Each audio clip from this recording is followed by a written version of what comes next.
Bueno, señor secretario, queridos colegas y a todos los colombianos, porque hoy tenemos que hablarle a todos los colombianos, concejal Sandra Forero, porque hoy la salud de Bogotá está en crisis, y está en crisis porque hoy lo que vemos y respiramos todos los bogotanos, las bogotanas, los colombianos y las colombianas, es temor. Temor porque nuestra salud tristemente está siendo amenazada por un señor que por estos días anda en gorra y resulta ser el presidente de la República. Y en este debate de las subredes de salud, yo simplemente quiero hacer algunas conclusiones que la bancada, tanto del Partido Liberal como del Nuevo Liberalismo en Marcha, ha expuesto muchos temas, señor secretario. Y es que estamos ante una disyuntiva que quizás es la ineficiencia de las subredes, quizás por la politización, porque hay que recordar, como decía el concejal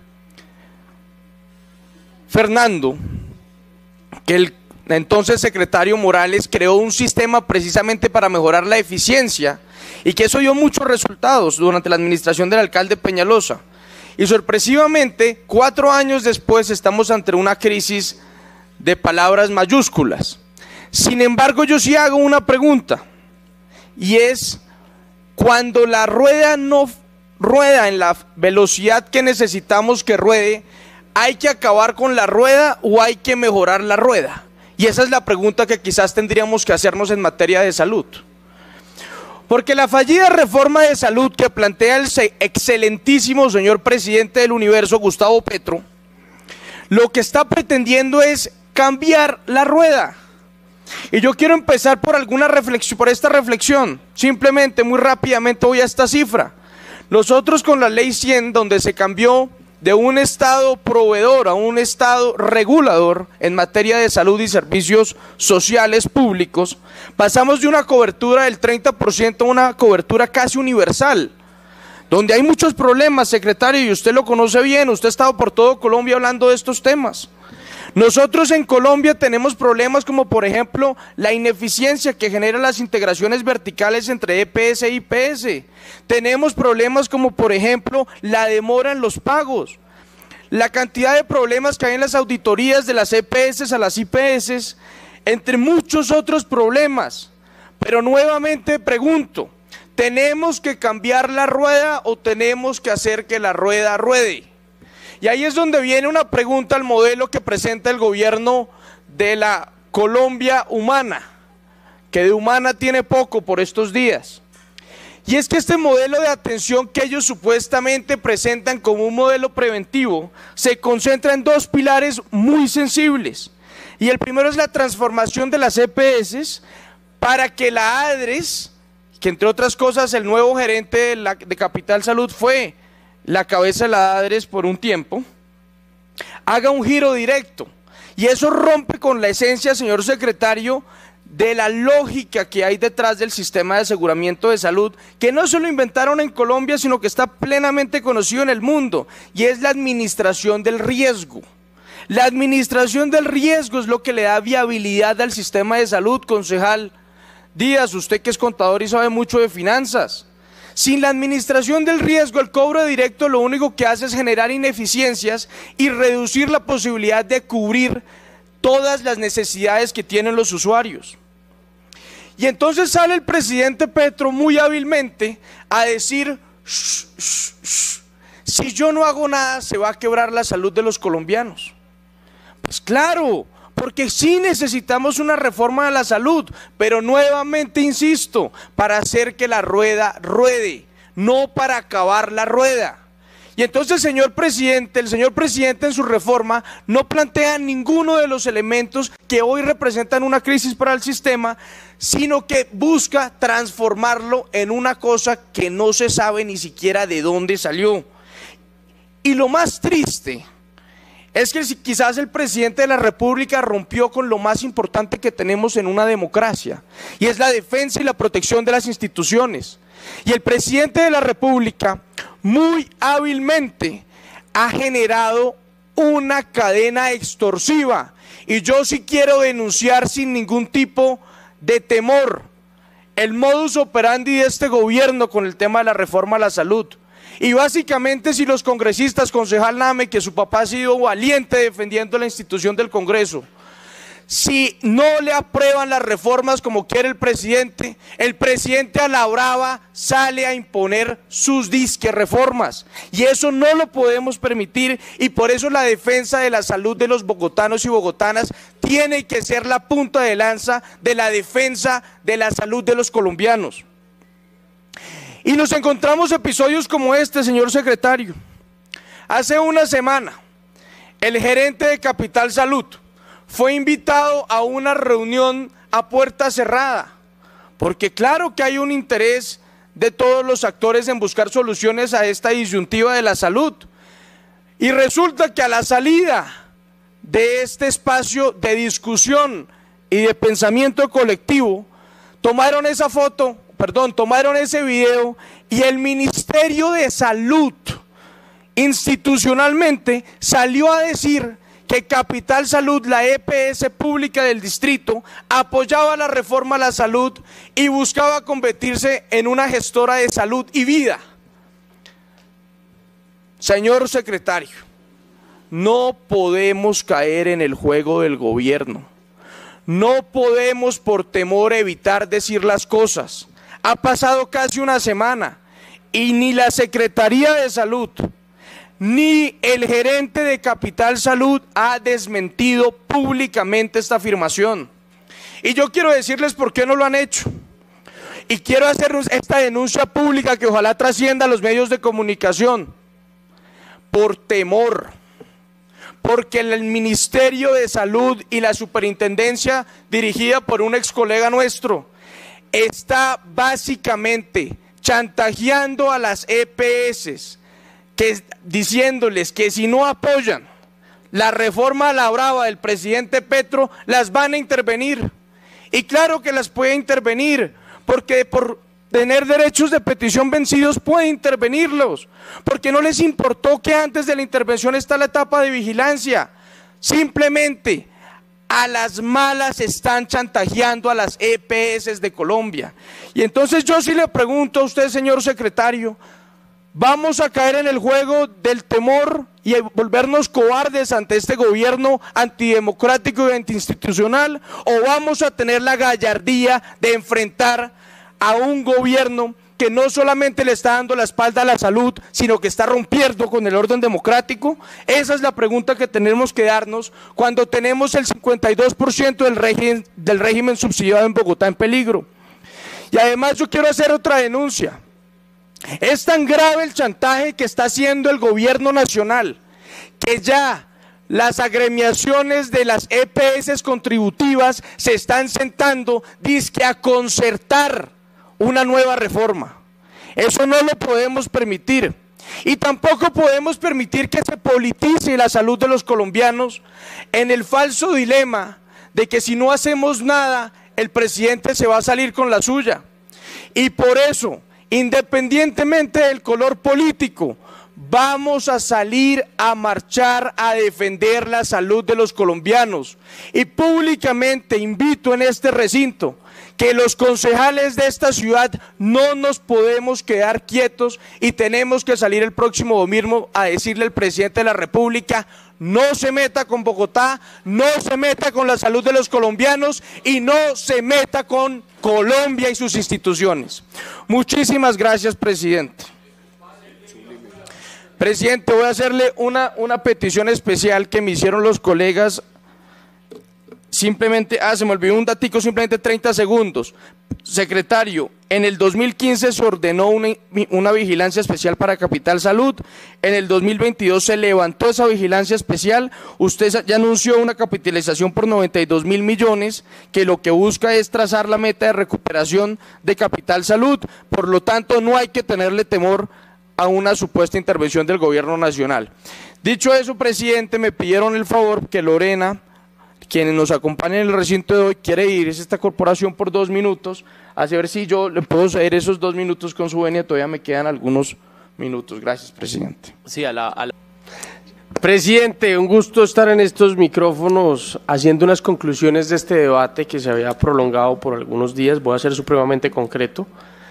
Señor secretario, haciendo algunas conclusiones apenas usted esté aquí atento a nuestras conclusiones, señor secretario. Lo primero que hay que decir es que esto no es una situación nueva.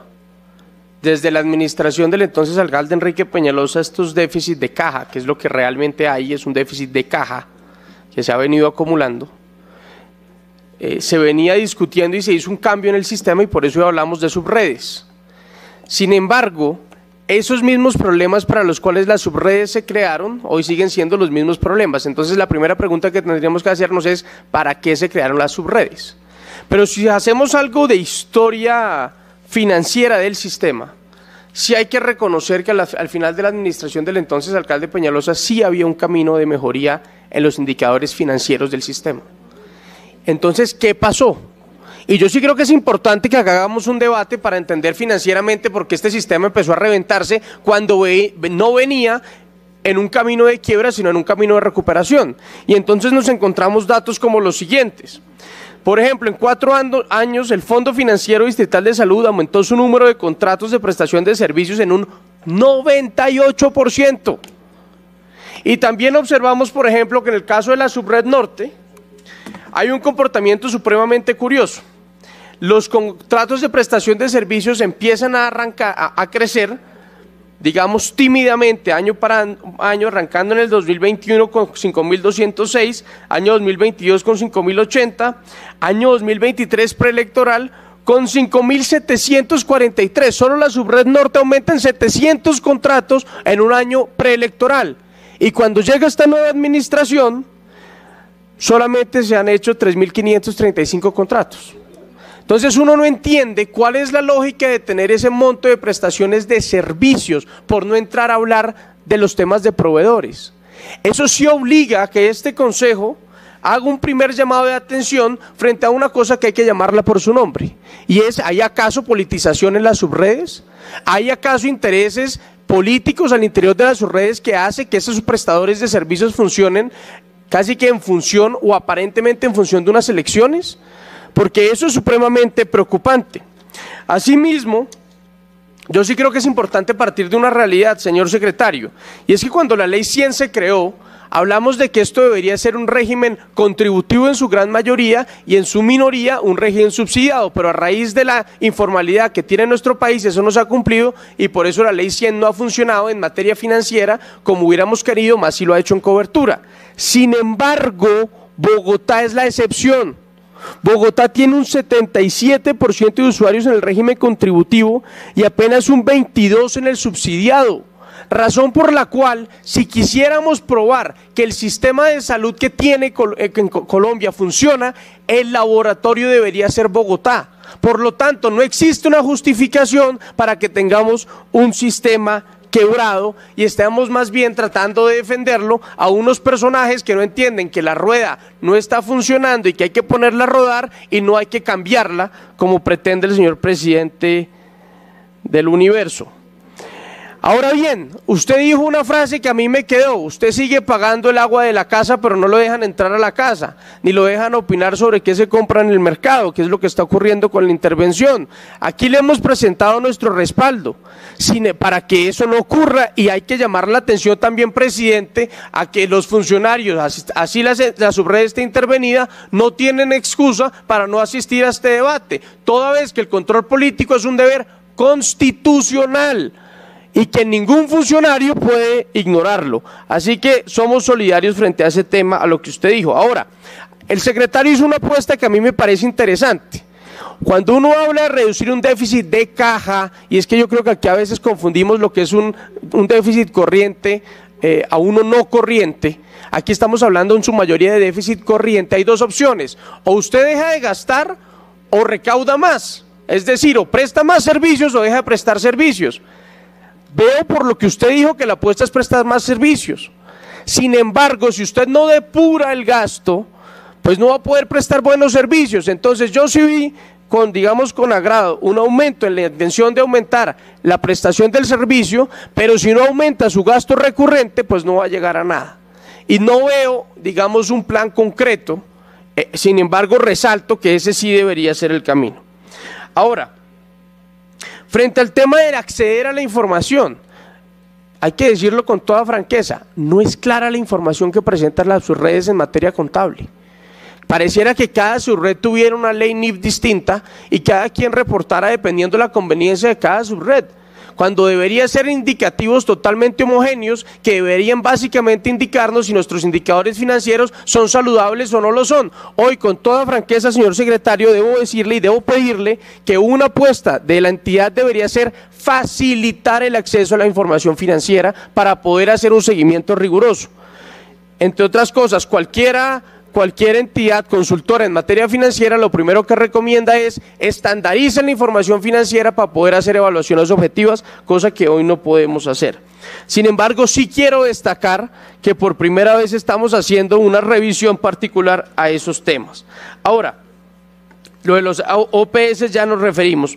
Frente al tema de la modalidad APH, a mí sí me preocupa algo, y es que pareciera que hubiera un interés en identificar un problema pero no su solución, y aquí hay que decirlo con franqueza, si lo que queremos es migrar hacia un modelo de concesiones o a un modelo, digamos, de prestación del privado a algunos procesos, eso no está mal, pero digámoslo con claridad. Yo he sido muy crítico de esta administración, a la cual respaldo, pero sí creo que hay que decir las cosas por su nombre y eso no está mal. El sector privado muchas veces representa algunas ventajas en materia de atención oportuna. Hemos tenido la oportunidad, secretario, de conversar en privado varias veces que usuarios llaman al 123 y las ambulancias no llegan. Y esa es una realidad que tenemos que reconocer. Ahora, finalmente, señor presidente, ¿cuántos minutos voy? Como 1,5. Ya termino. Yo sí creo, señor secretario, que deberíamos tener una meta que no nos quedó explícita en el plan de desarrollo. Y es una transparencia en materia de información y acceso financiero a la información contable de las subredes. Número 2, tenemos que mejorar también en los indicadores de caja sobre todas las cosas. Y 3, sí es importante hacer un compromiso, yo no sé si es un protocolo, yo no sé si es un proceso de estandarización de buenas prácticas en materia de prestación de contratación de OPS, porque de lo contrario, lo único que vamos a hacer es lo que uno dice jocosamente en las empresas, patear la lonchera.